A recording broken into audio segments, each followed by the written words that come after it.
Minute मेरी गल नूं बड़ी गौर नाल सुणिओ। इस धरती दे असीं उपर खड़े आ ना, आवाज बाई कहने फुल कर दिओ, आवाज छड्ड दिओ बाई जिन्नी कहेगी है, आवाज छड्ड दे बाई, आवाज छड्ड दे। अज जिस धरती दे उत्ते असीं नतमस्तक होण आए हैं, जिस धरती नूं असीं सजदा करन दे लई आए हैं, असीं अरदासां बेनतियां करन दे लई आए हैं, ਇਹ ਉਹਨਾਂ ਯੋਧਿਆਂ ਦੀ ਧਰਤੀ ਹੈ, ਉਹਨਾਂ ਮੁਕਤਿਆਂ ਦੀ ਧਰਤੀ ਹੈ, ਉਹਨਾਂ ਗੁਰੂਆਂ ਪੀਰਾਂ ਸਾਡੇ ਸ਼ਹੀਦਾਂ ਦੀ ਧਰਤੀ ਹੈ। ਜਦੋਂ ਕੋਈ ਵੀ ਜਾਬਰ ਇੱਥੇ ਆਇਆ, ਕੋਈ ਵੀ ਜ਼ਾਲਮ ਹਾਕਮ ਇੱਥੇ ਆਇਆ, ਤਾਂ ਸਾਡੇ ਲੋਕਾਂ ਨੇ, ਸਾਡੇ ਯੋਧਿਆਂ ਨੇ, ਸਾਡੇ ਸ਼ਹੀਦਾਂ ਨੇ ਖਿੜੇ ਮੱਥੇ ਪ੍ਰਵਾਨ ਕੀਤਾ ਭਰਾਵੋ ਨੂੰ। ਅੱਜ ਇਸੇ ਕਰਕੇ ਉਸ ਸਥਾਨ ਦੇ ਉੱਤੇ ਲੱਖਾਂ ਲੋਕ, ਸਾਡੀ ਲੱਖਾਂ ਕੌਮ ਦੀ ਜਿਹੜੀ ਸੰਗਤ ਹੈ ਨਤਮਸਤਕ ਹੁੰਦੀ ਆ। ਅਸੀਂ ਉਹਨਾਂ ਯੋਧਿਆਂ ਨੂੰ ਯਾਦ ਕਰਦੇ ਹਾਂ। ਅੱਜ ਫੇਰ ਸਦੀਆਂ ਬਾਅਦ ਉਹੀ ਮੌਕਾ, ਉਹੀ ਮੰਜ਼ਰ, ਉਹੀ ਹਾਲਾਤ ਤੇ ਉਹੀ ਜ਼ਾਲਮ ਹਾਕਮ ਸਾਨੂੰ ਫੇਰ ਭਰਾਵੋ ਦਿੱਲੀ ਬੈਠਾ ਬੰਗਾਲ ਪਾ ਰਿਹਾ। ਉਹ ਮਸਲਾ ਸਾਡੀਆਂ ਕੱਲੀਆਂ ਫਸਲਾਂ ਦਾ ਨਹੀਂ ਹੈ, ਮਸਲਾ ਸਾਡੀਆਂ ਨਸਲਾਂ ਦਾ ਵੀ ਹੈ, ਮਸਲਾ ਸਾਡੇ ਵਜੂਦ ਦਾ ਵੀ ਹੈ, ਸਾਡੀ ਹੋਂਦ ਦਾ ਵੀ ਹੈ ਭਰਾਵੋ। ਜਿਹੜੀਆਂ ਚਾਲਾਂ ਇਹ ਸੰਘੀ ਸਰਕਾਰ ਇਸ ਮੁਲਕ ਚੱਲਣ ਜਾ ਰਹੀ ਹੈ, याद रखियो जी, अज भी असी घरां च बैठे रहे, अज भी ये सोची गए कि मसला साडा नहीं, ये मसला कले किसानां दा, कले जमींदारां दा, कले जमीनां वालियां दा, असी की लेना है। नहीं, ये मसला हर एक इंसान दा, ये मसला हर एक इंसान दी रोजी रोटी दा मसला भरावो। आ दुकानदार भरा मेरी गल सुनते ने, ये भी समझ लो जे तुसीं ये सोची जाओगे कि मसले तो असीं की लेना है, कले किसान जान या मजदूर जान, तो भरावो कारोबार सोडे भी ठप्प हो जाने हैं, सोनू भी तबाह कर देना इस मोदी की जुंडली ने भरावो। इस करके अपील करना है कि आओ जो 26 तरीक तो पहला 21 तरीक या 22 तक आप बड़ी गिनती दिल्ली लेके पहुंच गए, क्योंकि अंदर खाते सरकार हिली हुई है, सरकार कंबी हुई है, सरकार डरी हुई है कि किमें ना किमें इस अंदोलन को खत्म कर दिता जाए, चाहे खत्म करा दिता जाए, क्योंकि इस अंदोलन को चाहते ने।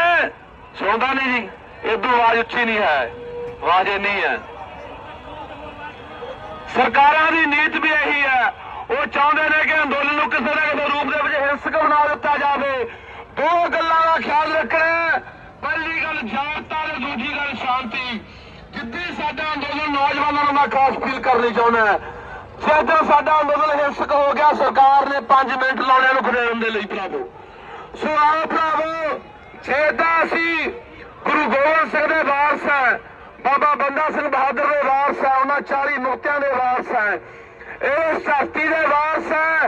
ये समझदे आ कि धरती साडी मां है, ये पंजाब साडा प्यो है, ये विरासत साडी है, विरसा साडा, इतिहास साडा, फलसफा साडा है।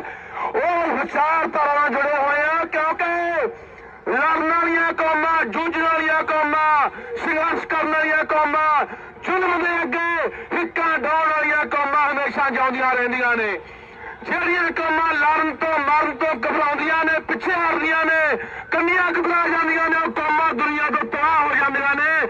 ਇਤਿਹਾਸ ਇਸ ਗੱਲ ਦਾ ਗਵਾਹ ਰਿਹਾ ਹੈ, ਪਰ ਸਾਡਾ ਇਤਿਹਾਸ ਹਮੇਸ਼ਾ ਇਸ ਗੱਲ ਦਾ ਗਵਾਹ ਰਿਹਾ ਹੈ ਕਿ ਜਦੋਂ ਵੀ ਕੋਈ ਜ਼ਾਲਮ, ਜਦੋਂ ਵੀ ਸਾਡੇ ਜ਼ੁਲਮ ਕਰਨ ਦੇ ਲਈ ਆਇਆ, ਜਦੋਂ ਵੀ ਸਾਨੂੰ ਕੋਈ ਬੰਗਾਲ ਪਈ ਹੈ, ਕੋਈ ਚੈਲੰਜ ਮਿਲਿਆ, ਕੋਈ ਚੁਣੌਤੀ ਮਿਲੀ ਹੈ, ਅਸੀਂ ਖਿੜੇ ਮੱਥੇ ਪ੍ਰਵਾਨ ਕੀਤੀ ਹੈ। ਬੇਸ਼ੱਕ ਫਿਰ ਸਾਡੀਆਂ ਜਾਨਾਂ ਵੀ ਕਿਉਂ ਨਾ ਚਲੀਆਂ ਜਾਣ।